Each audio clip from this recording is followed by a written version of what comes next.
My name is Jacob Kelter, and I'm the executive director of the NetLogo Center at Northwestern University. And in this video, I'm going to show three examples of agent-based models in NetLogo in order to show why NetLogo is such a great tool for advancing what we call modeling literacy for all. Meaning, we want everyone to have a basic literacy in what computational models are and how they work. Just like everyone learns to read and write, even though most people don't become professional writers, we think everyone can and should learn the basics of scientific computational modeling, even though most people won't become professional scientists. Computational models are amazing tools to help understand all sorts of things, both in the natural world and in society. And computational models are being used more and more to make decisions. So we think it's crucial that everyone have some understanding of how they work. So with that introduction, I'm going to go ahead and share my screen and show you some examples. This first example is a model of a forest fire. In agent-based modeling, we have many individual parts that we call agents, and we give those agents rules, and then we repeat them over and over. So in this case, the agents are trees and fires, represented by these green dots and these red dots. And the rule is if I'm on fire, then I light my neighboring trees on fire. And that's it. We just repeat that over and over. In this model, there's one parameter, which is the density, which controls how sparse or how dense the forest is.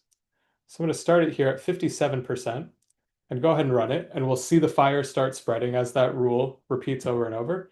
And in this case, 7.7% of the forest burned before it went out. Can run it again, we'll get slightly different behavior because where exactly the trees are is random each time.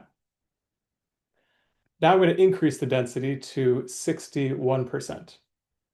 And I want you to take a second to predict what do you think the percent burned will be this time. Here we go.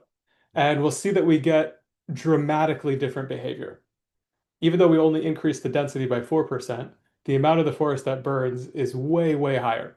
And this is known as a tipping point, which is a very important concept in many complex systems, where you have some parameter, in this case the density, where below the tipping point you get one behavior, in this case only a very small part of the forest burning, and above the tipping point you get a very different behavior.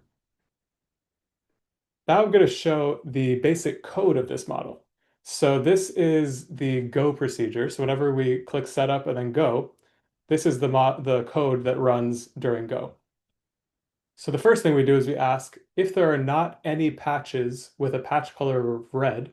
So the patches are those little dots. So we're asking if there are not any of them that are red, meaning there are no fires left, then stop. Now, if that's not the case, there are some, then we ask those patches with a patch color of red, so the fires, to ask their four neighbors with a patch color of green, so to ask their four neighboring trees to set their patch color to red, so basically to light on fire. And then the fires just turn a darker color to represent burning out, and then we go to the next time step. And that's it. That's the core code of this model.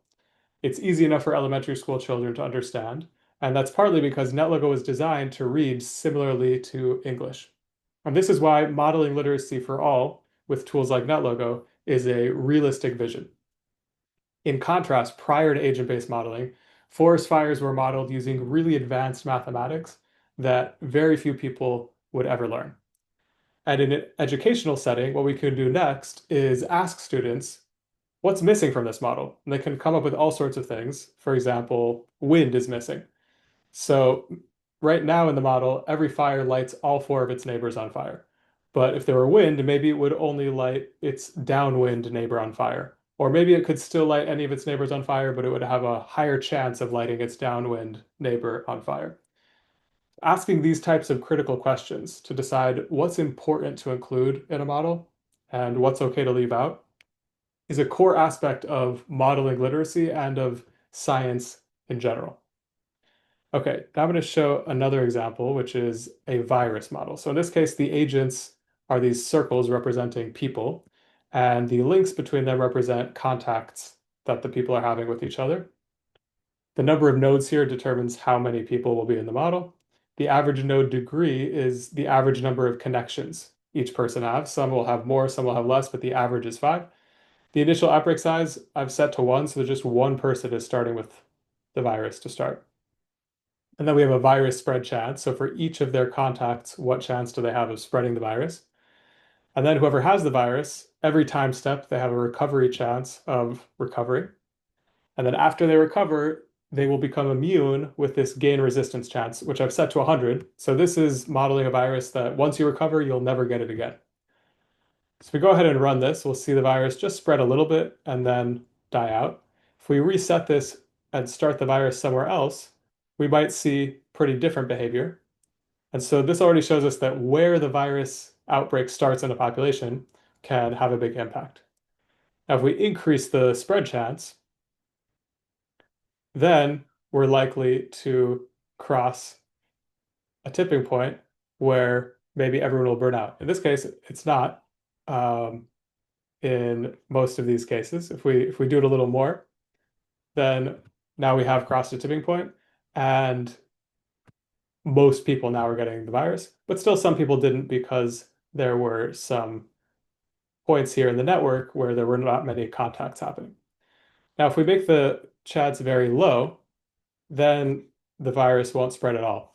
But there are other factors here. So if we increase the average node degree so that everyone has on average 20 connections, then even with a very low virus spread chance, the virus will spread very quickly through the entire population because it's such a dense network. So in this case, we have multiple parameters, and there could be tipping points across multiple parameters. And these are all things that a policymaker would have to consider when they're trying to decide what to do in the face of an outbreak of a pandemic. Okay, and this last example is a fun one. This is not a disaster, no fires, no viruses. This is a model of ants. So if you've ever seen ants collecting food walking in a line, this is a model basically of how that works. So the agents here are ants, and at the beginning, they just start wandering around randomly. But then once they find some food, so these circles represent food and this square represents their home. When they find some food, they'll pick it up, they'll start walking home, and they start dropping pheromone, which is a chemical that the ants can smell. And the other ants, when they are wandering around randomly, if they smell some pheromone, then they'll turn to move in the direction where the pheromone is the strongest. And so then those ants will follow the pheromone trail to the food. They'll pick up food. And then when they start walking home, they drop more pheromone. And so that reinforces the pheromone trail. And so pretty soon, lots of ants are going back and forth on that pheromone trail. Now, once the food runs out, the pheromone trail will still last for a while longer, but it's slowly evaporating. And so when there's no more food, no more ants are dropping new pheromone, and the trail will eventually evaporate.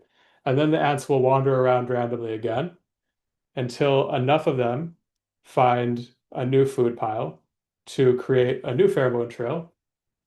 And then they'll form a line to that new pheromone trail and gather all the food from there. So this is basically how ant lines work. There's no central commander telling the ants to go in a line. The queen isn't telling them what to do. They just wander around randomly until they find food, then pick up the food, drop pheromone while they walk home, and the other ants, if they smell pheromone, will follow that, and that's how they're able to form these ant lines. So these are three example NetLogo models, just to give a sense of the types of systems you can model using NetLogo. It's used in all sorts of domains, including biology, economics, medicine, archaeology, physics. And the reason it's used so widely is because almost everything that we want to study in a scientific way is made up of many interacting parts. So if you can come up with rules that reasonably mimic the real world behaviors and interactions of those parts, or agents as we call them, then you can model it using agent-based modeling. For reading and writing, everyone uses the same alphabet, whether you're a professional writer or a young child learning to read. And that's the same reason that NetLogo is such a good tool for advancing modeling literacy for all, because it's powerful enough that it's used by professional scientists, but it's easy enough to learn that young students, including elementary school students, routinely learn to use it. So if you'd like to support our work towards a future of Modeling Literacy for All. There's a donation link in the description below. And thank you for watching.